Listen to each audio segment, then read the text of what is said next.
One of the most common questions I get asked about board resumes is how you put that document together when you actually don't have a lot of board director experience.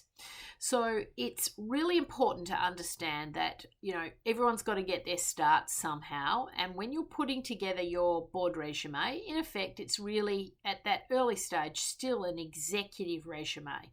So what you're doing is you're showcasing all of your senior C-suite or executive director level experience, but you're going to look at it through the lens of a board director now, and you're going to really try and showcase experience that would be relevant to the board of directors. So you're going to be looking at experience like where you've had an influence or an impact on the business strategy, where you've managed risks in the business, and you might have specialist skills maybe around IT, HR, marketing, and you're going to want to showcase how you've operated at those senior levels to develop the strategy that ultimately is driving a business forward and really sort of trying to capture that information in the most powerful way. So it won't be quite an executive resume.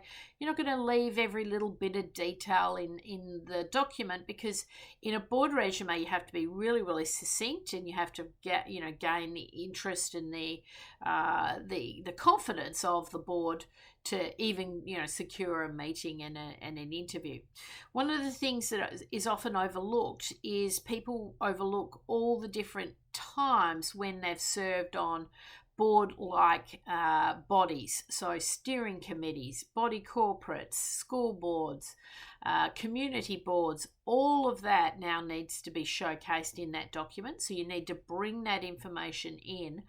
And wherever you have influenced board director decision making, where you've interacted with the board, where you've presented to the board, influenced board decisions, you now want to showcase that in the document.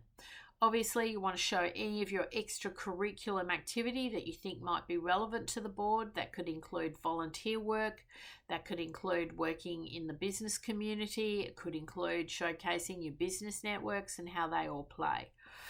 And one of the other things that I think is really, really crucial is you should have on that resume, your board resume, which might not have a lot of board experience, but it's trying to showcase you as a future board director.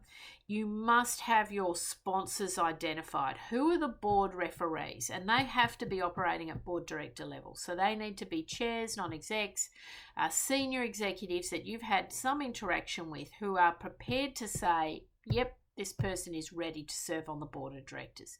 Yes, this person would make a valid contribution in the boardroom.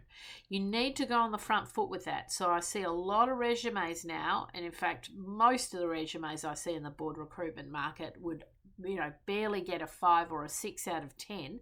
So the bar is very low. So there's a huge opportunity for you next generation board directors to really lift the bar with your presentation and put these documents into a really compelling format, and to create the right, information that the board needs to ascertain your, suitability for board roles. But one of the big mistakes a lot of people are making is they're saying referees on request.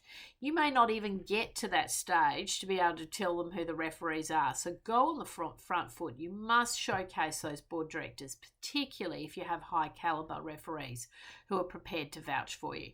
Really, really important.